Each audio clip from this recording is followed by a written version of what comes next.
Good morning, Trinidad and Tobago. My name is Mark Anthony Peter, and welcome to Breakthrough. I am joined, as per usual, by my co-host, the ever lovely, the ever annoying, the ever ambiguous, Mr. Sean Michael Small. What does that mean, Mark? Ambiguous. Well, What are you trying to imply?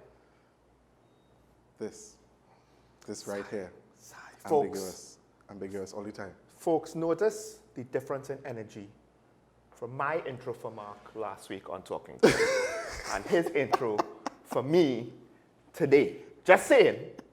Just saying. In all fairness, your show is on a Friday. It's Monday morning, I know. but it doesn't matter. Like I said, I feel like I scrunched up accordion. Okay, no problem. And myself and the Scrunch Up Accordion are going to move swiftly along. We have two wonderful guests joining us, two creatives, two of the coolest people that I know and that I follow. We have with us joining us on set, Kamron and Shurdelle. Good morning.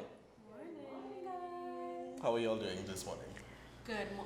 For me, it's early.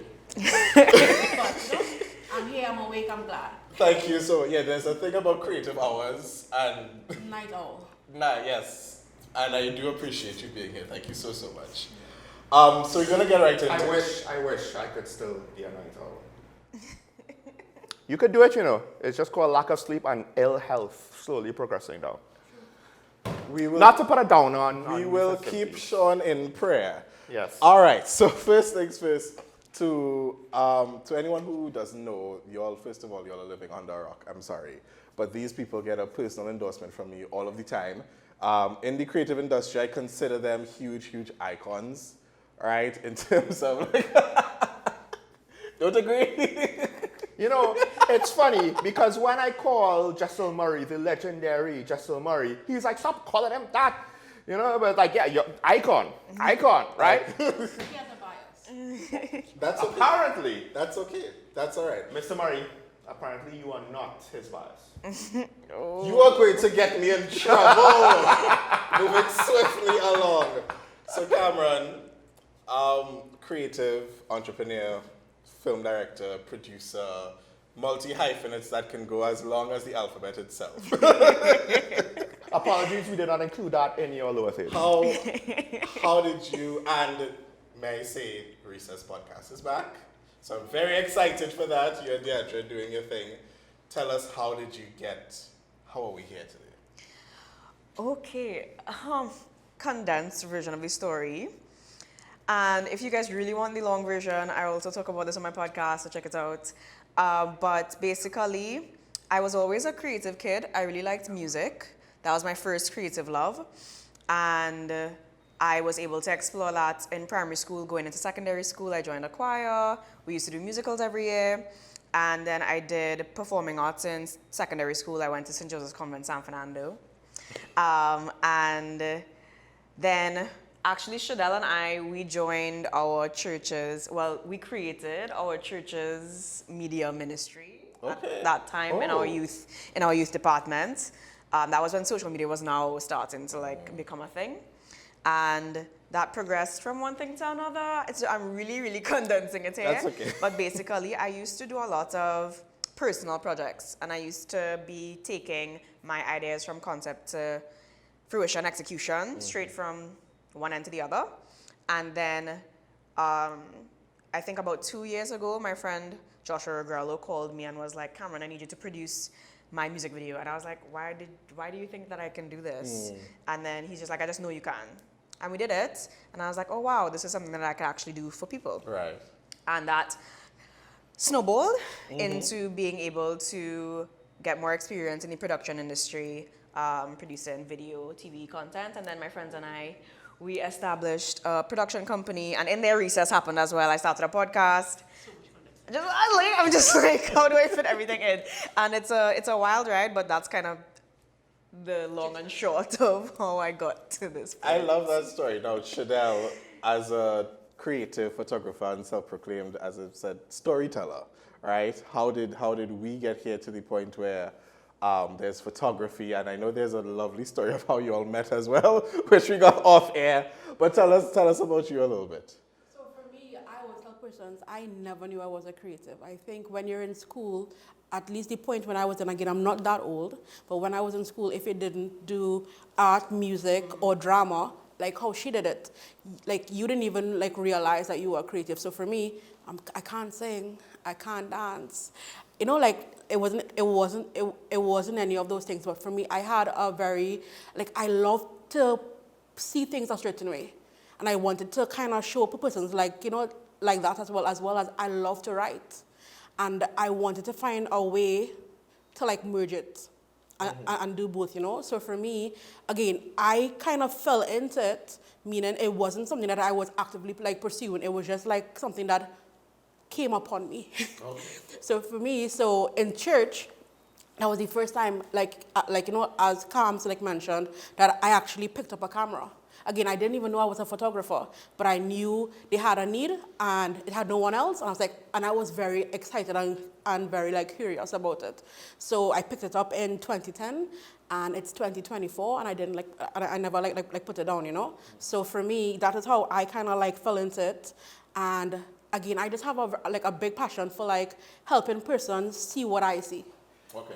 I think it's interesting you spoke about writing, and it's almost like if, at least when you're younger, no one thinks about the avenue of writing, unless it's poetry or songwriting. Correct, yeah. Is that, because I assume that's not necessarily what you're doing now. You're doing a bit more general storytelling, but like, who writes stories when you're in school for the most part? Like, you know what I mean? Creative writing. Yeah. I think, again, a picture tells 1,000 words. Well, that's true. So yes. for me, I wanted to try to couple those both things, you know? Again, I love to write, and like even now in my caption, and I think that's how I got into like social media as well, because you have to have copy attached to whatever piece of image you have, you know? So for me, I just found, you know, like the knack for that again, like in hindsight, I'm just like, okay, it makes sense now. But again, it wasn't like something that I carved out for myself. You didn't necessarily, did you study writing in tertiary level? No, I did social You're work. the first person that I know that's like,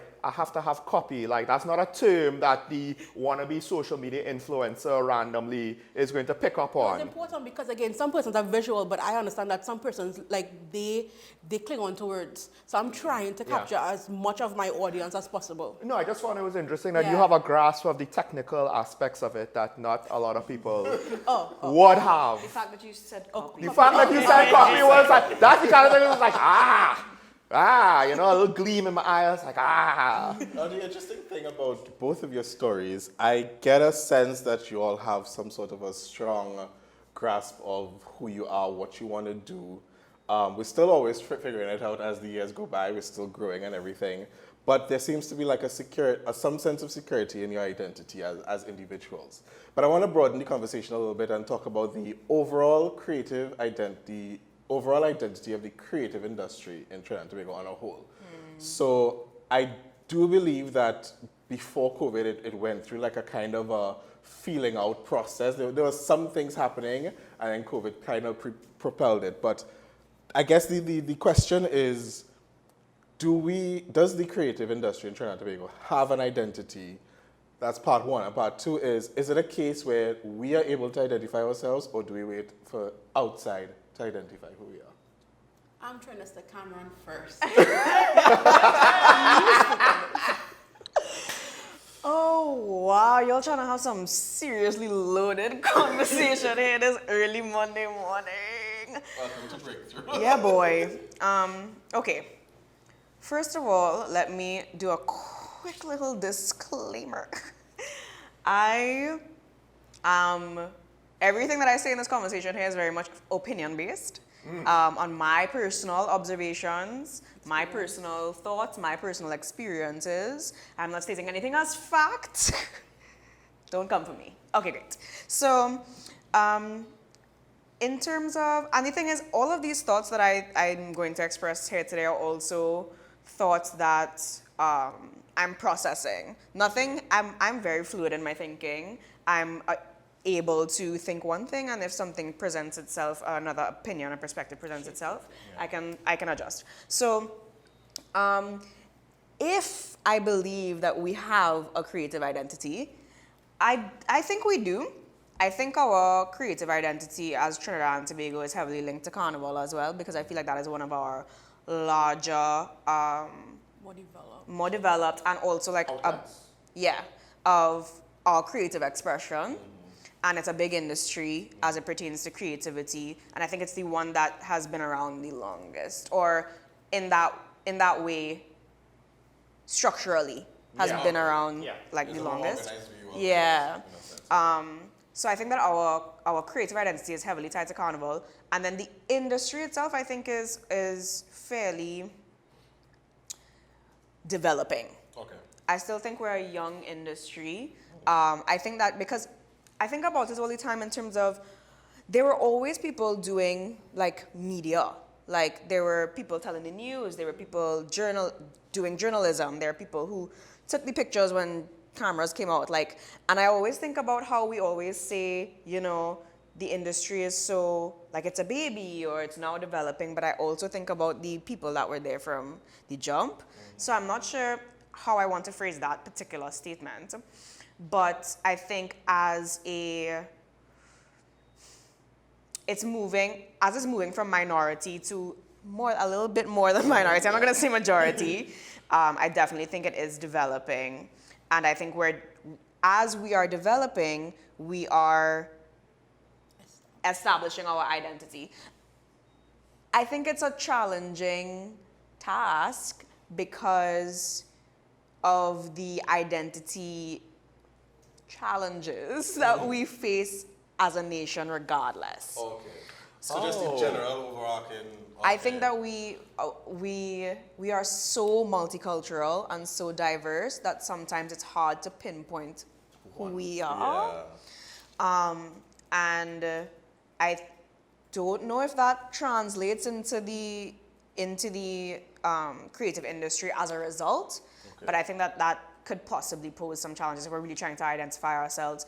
And I also think, and this is going to sound a little heighty, but we'll see how it goes. Okay. So as it pertains to the second half of the question, when you're talking about if we identify ourselves, if we allow other people to identify us, we are post-colonial, like we live in post-colonialism. So we've had a long time where our culture was stripped away from us. And we've had to reestablish what that means to us and what that looks like. So I think we are accustomed to having people tell us who we are. And I feel like we're getting to a place now where we're having the necessary conversations in order to revisit those concepts and ideas. And I think there's a generation now that has so much information and knowledge that we can start to tell people who we are. Tell people who we are. And we're starting to have those types of conversations. Okay. So I know I said real plenty there, guys. I'm sorry about that. It's interesting that you brought up the history of it, because I think in essence that is what makes the creative industry, that's what makes us creative, because if you look at the history of, let's say, Carnival, the history of Cambodia, the history of the steel band, of how things were birthed out of huge challenges, huge repressions, all of those things, and we were able to, as a nation, pivot and totally make it into something. And even the development of steel bands, when steel band was very much like they used to war a little bit, like bands used to war against each other. But then we are in a position, and I think I said this before, we're in a position where we've moved from that to a place where all of them can exist in panorama, and all of them can compete for something, and everybody can see not just the adults but the children performing in panorama and stuff like that, and have that sort of development. So it's interesting that you would have mentioned that. Shurdelle, I'm kind of curious as to your thoughts on the subject. Well, for me, I really think about how identity is formed. Like, so of course there is like this a passive way where things are happening and then you're able to have identifiers. And then there's an intentional way where people come together and say, okay, this thing is forming, let us put some legs on it and all these things. And I feel as though the former has happened. And again, it's only my experience. Like, you know, please don't like cancel me and be like, well, Shurdelle, I wrote a paper. I don't know. You know, and like, of course, afterwards, feel free to come and like tell me, you know. Yeah. But like for me, I see it I see it being done very like passively, and I don't think there's any one organization or a body behind it. Because again, for me, I've always, of course, like, you know, like when I think about identity, like you think about a logo, like again, if you think about branding, right?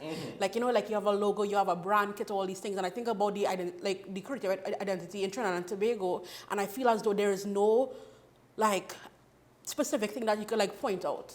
And that's just my experience. Like even if you ask us today, what's our national food? Is a war between, is it like doubles? Or is it, you know, like again, it's more than one thing. Yeah. So I feel as though there has been no, like again, I've just experienced it done in a passive way. Because even in South, because I'm a South girl, I don't feel that creative. Again, because identity is close, like for me, it's tied to community as well. Yeah. I don't feel it down south, but if I come up Port of Spain, I'm seeing it everywhere. So, you know, I do wonder, there's something that you said there. I don't, granted, I do actually believe post-colonialism, stripping away culture, did have something to play with the fact that we don't necessarily have traditions and values to fall back on when things like crime gets out of control, because we basically have these young traditions and young societies, right? But with regards to art, I find it interesting. You also, I think, kind of imply the multiculturalism is a challenge, and I think that might be really where it comes down to. Because again, like for tourism, how do you we don't have a way to market the country. Even our tourism product is actually diverse, because Trinidad is somewhat different to Tobago, but then Trinidad has so much to offer as well, not just business tourism, right? But with regards to creativity, I do wonder, like, you know, with regards to those of Afro descent, yes, culture got stripped away. Then I think in some other ethnic groups, like I think some of the earlier Chinese immigrants kind of stripped the culture away themselves, because none of my Chinese family that I know of even can speak Chinese, I think. Wow. We kept some of maybe the food and the cooking, but to say like the language. Yeah. And then of course, with the language comes how much of your artistic expression of your culture that's just gone, right? Yeah. So to some extent, I think it happened to more than one group, whereas it didn't happen to others. But more importantly, I think we just have so many influences. And then on top of that, we have the current foreign influences. Yeah. Who, I mean, okay, one could argue African Americans, then they evolved from what was American into their own. But we get influenced by that now, but it's kind of not ours, but it kind of still is, you know, people can identify with it, going through some of the same struggles. And we just haven't figured out, you know, how to put it all together and say what the formula is to say what is us. And then maybe the beauty is we shouldn't try to, you know? What our story is. Because I think about my friend Olajuwon. When I watch his work, it screams like Trinidad. But that's because he has embraced his story. Like, he's from Laventille and he shoots in Laventille. Like, and I'm not there all the time, but because of his work, I see it. And I'm like, that is Trinidad. So I feel like if the more you embrace what your own is and your own experience, like maybe. Because even in America, you know, East Coast, West Coast, Atlanta, Baltimore, Chicago, like there's variations in rock, rap, everything. Yeah. So, based on what you both just said, should we not just put it in a box then?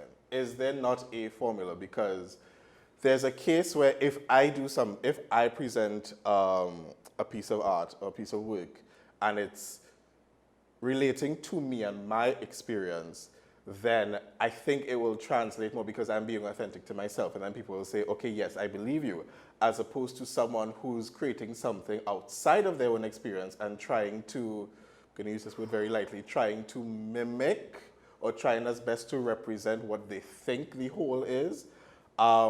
Do you think it starts with the individual person first, and then it sort of branches out into, then that creates the overall overarching identity? I think when you're now coming up, meaning like a baby, when a baby is born, a baby is trying to do what someone else is doing. Okay, yeah. You know, like, again, that whole thing of, like, modeling, until after a while, you're going to see that same child who was trying to, like, mimic, like, something else. They're going to form their own words, do their own thing, have their own, like, you know, have their own like, personality. So for me, I think there is a stage where you're new in something, And maybe it starts off in that way. I'm trying to model what is around me, or you know, or like the things that I see because I want that for myself. Meaning not the exact thing, but like that's how I start. But then after a while, you're like, oh my gosh, I have my own hands, I have my own, you know, like you start to like really, again, you build that, like now, okay, now that you have the skill, now you build that, like now you have space, okay, my story is important. What I want to share is important. The way I see things are important. Like again, like I think about myself. Of course, I didn't start off just doing like anything and everything that I want to do, but now no one could tell me anything. You know, like I want to express myself in the way that I want to express myself. I want to show the world how I see things, and there is no mimicking. It's just what I want to put out into the space, and whether it's received or not, I'm content with it.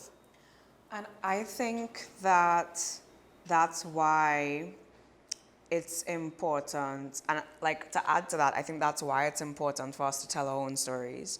Because I think once we start creating a culture of appreciation for our own and value of our own, then the people who are now coming in, that's what will be around them.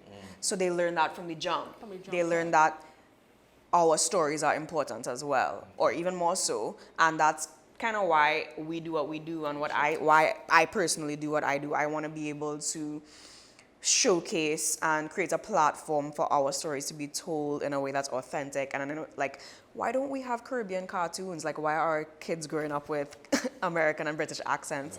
Like, we need, and that's the like importance of spaces and places like these in terms of encouraging, facilitating, funding Caribbean content, because I think that that contributes to how we see ourselves. Media is a big medium and avenue for people to find value and self-value, self-worth, because it's a big platform that a lot of people can see. So I think it's really important for us to be able to see ourselves and to create from a space that values our own. And I think once more people start doing that, it'll start to influence when people start to now get into the industry. But Calypso actually started of being that kind of tongue crier. We get the message of the people. But I do wonder to some extent, perhaps, because Calypso kind of fell out of popularity, so as an entertainment platform, which is not always the best medium for messaging, it's not that it doesn't exist, it's just not always the best, maybe, one could argue, right? But I do wonder if too much of our art isn't trying to say something. Even if it's entertainment, I think that it should still be saying something. It's just that what it's saying is entertainment. But I do wonder if too much of it isn't really trying to tell the creator's story. And it doesn't have to be the creator's biography. It could be, like you said, the point of view. And I find when we went to an art exhibit, the fine art market, there were some people who they did the same subject matter, but I kind of get a sense, it could have been an assumption, you just did it because there was subject matter there. Whereas this person did this painting because I had something unique to say about this subject matter that came from me, that then gave it life, you know? And perhaps if we don't have people telling their perspective or their story, there's a lot that's left from the culture not really getting expanded on or go through that process for the people to then kind of like consume it and process it and learn from it and grow from it and then take the next step. I don't know if you would agree with that. It boils down to like your reason why and like your passion and your motivation. Like for me, I think I'm around a lot of persons who they are in this because they want to be. It's not because it's not because they want to make money. It's not because they want to have like fame or fortune. Of course, those things will come. We pray to God that it comes. But they have a desire to, again, it's like their purpose, it's like their reason why. So I think the art that I consume around me, just around the persons who who I'm with, again, like the songs I listen to, Kutain, and all these things, like they are there because they want to be, and I see them in it. And, you know, I think there's, like, you know, like, of course, there are the few who, again, it's merely a job. It's merely just what they do to bring in some money. It's commercial. Yeah, but, again, I think the majority of persons who choose to be in the industry, and this industry is hard, don't get it twisted, please. If you see somebody in the industry, I give them so much, like, respect because it's hard. Nobody is there, again, like, because, like, you work for yourself. Like, no one is there to file your taxes for you. No one is there to say, hey, it's time to go. Like, again, it's you on your own, and like you are building this thing out for yourself. And sometimes it's hard, like, like you're not sure where your money's going to like come from, but what else? Like, there is no other option. Like, meaning, this is what I want to do. This is what I've been placed here on earth to do. And there is no, like, I have no plan B. Like, I have no plan B. Kamron have no plan B. Like, this is what we want to do. And to do anything beyond, like, and to do anything other than this is like a disrespect to what is placed inside of us, And I do want to, like, I'm not going to name people, but I do think that, at least for me, I'm going to big up, like, my peers and my crews and the people who I rock with and the people who are in our generation that I feel like are really honoring their platforms in a way that progresses who we are. Like, I feel like there are some people in our generation that are really purpose-filled and who are really promoting that we are, like, we're dope. Like, I always tell people, I believe that Trinidad and the Caribbean is like a wealth, a huge, just resource pool of amazing, beautiful culture and diversity. And I really feel like I feel, personally, that there are more people feeling the way that we feel, having the conversations that we're having, and doing something about it in this generation. So big up people like Mikal, like Hussein, like Tano, like Shari Petty, all of these people who are in their respective areas, telling our stories and honoring our past and finding a way, and finding a way to infuse it into who we are now and looking to the steps to take us forward. I think that we are on a good path, I'd say. I could be living in an echo chamber, but I don't know. Well, it could be modern reality between Gate and the internet. There's more ways to get things. Yeah. I think one of the people, and I will shout them out, I think one of the people who really do that really well and do the whole authenticity thing really well in their art is Freetown. I think their music, because I remember they spoke about, it may have actually been on your podcast, they spoke about a producer saying, that sounds really good, but that's not the soca we used to. And so it's like, so then it's the question of, so what do we call it then? It's funny, the two things that I thought of, this sounds like Freetown, right? Basically. And two, and the bad part sounds like soca. The commercial aspects of it, you could just tell the boogeyman would be soca because that's where the money is. And at some point, some artists will sell out to get a check, right? It happens everywhere. So you brought it up. I'm just underlining. Right, but I mean, if they weren't who not they were. Not all soca artists. Yes, please make that correction. If they weren't who they were, we would not have hits like Where I Am, Feel the Love, Blessed, Mighty People, all of those really, really good songs that when you hear it, it's Trinbagonian. When you hear it, it's Caribbean. But it's not the norm of rock up, jump up, wind down, the place till the night. It's authentic lyrics that tells a story, and then their collection of stuff is so varied. And because people like this, they also like the other parts that they offer. Is it really important for us to move away culturally? Not that soca shouldn't exist. Carnival, it is what it is. It is a key part of our nation. But Carnival is one part of the year. For the creative industry, do we really need, because I'm starting to think that we really need to move away from soca. In whatever means. Not just soca, but also like chutney soca. No, when I say move away, that it's not the be-all and end-all of the commercial aspect. Yeah, because I was gonna say, I don't think we need to move away from anything. I think soca, chutney soca, I love soca. And I think that I think all of these things have their space, like absolutely. There's space for everything. I think that the way that we support soca should be the way that we also support our alternative artists. Okay. I think that we should. That's a better way to put it. Yes. No, yeah, for sure. I think that the support that we have for our Marshalls, our Kess, our Voice, which should be the same support that we have for our Jimmys, our Freetowns, our Annalie Primes. So, and even like there is an industry, and there are a lot of art. We have a lot of art. Like we have a lot of artists, and I think it's also I talk about personal responsibility a lot because, you know, we can tend to get caught up in the government should be doing this and this and this and this. And don't get me wrong, the government can still... I just want to say... No, the government, we have to hold the government accountable regardless, but there are things, there's so much power in the hands of the people. Yeah. And I think that we don't notice how much power we have and we don't practice it. I don't think we know that we have it. Okay. It's awareness. Yeah. And art is not something the government, yes, and we should not be taking the lead from the government as art, right? That doesn't make any practical sense. That is far from their job. Yeah, so I think that for me, I think we as people should support our own in whatever they're doing.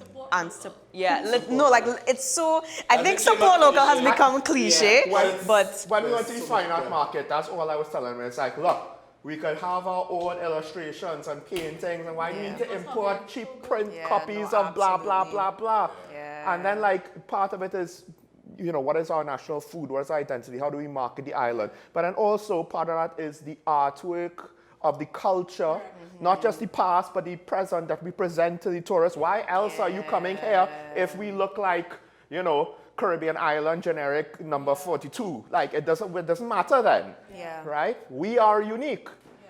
Caribbean island number 42. In the relevance of tourism, we at the bottom, right? Wow. And it does not help that we don't have an identity. Listen, Barbados have a jingle. Jamaica have a jingle. We don't even have a jingle. I feel like Trinity the Pona. We could have used it, but we didn't. Shout out David Renner. Shout out to David Renner. I see. Okay, so you're talking about on the commercial level. I kind of get that.